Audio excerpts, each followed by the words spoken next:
Now we can also decide to stroke it. Now let's stroke it and see. Now the stroking now works with the color right here. So which color are we stroking it with? I want to stroke mine with let me look for very. Now you can decide to increase the stroke here, of which in our case I don't need any stroke, but that's how the stroke work.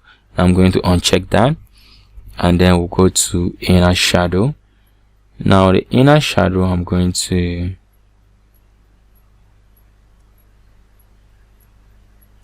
change this to screen. I'll move the opacity. Now you might not see some effect. I think you can see some effects now. The inner shadow is now a little visible on this side of the screen, okay? And it have a live preview, or you can work on the image live without changing the options, as you can see what I'm doing right here. Okay, so depending on how you want it, go through each and every of these blending options right here to see how they work. Now we have inner glow, which gives a glow on the inside of the selected layer.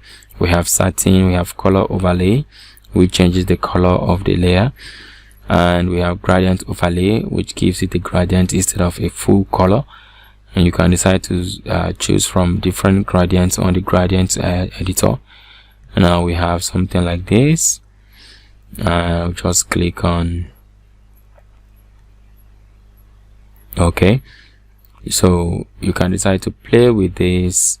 We have pattern, and the pattern is not visible because the gradient is visible, but once we make the pattern, the gradient, invisible, we can see a particular pattern.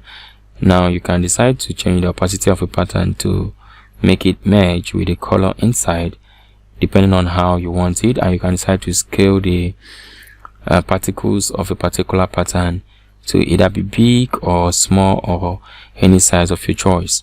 Okay, now the outer glow gives you a glow on the outside of the selected layer, and as you can see what I'm telling you about, so we have a little yellowish white at the outside of the layer, and then the drop shadow drops a shadow on outside the layer for you, which in this particular case I will not be using. Now we have this from just drawing a circle, and as you can see in Photoshop here, we have all the effects listed only underneath the layer itself. Now you can decide to off the effect or make it invisible to view the original image, and you can decide to on the effect. You can also decide to delete the effect by right clicking on the effect, and on any particular one you don't want to make visible, you just uncheck that, and it brings out the blend options dialog box, and immediately you uncheck that, it becomes inactive. You can also decide to delete the effect by clicking and dragging on the effect down into the recycle bin to do away completely with the effect. Okay, I'm going to undo that. But this is how you can work with blending options.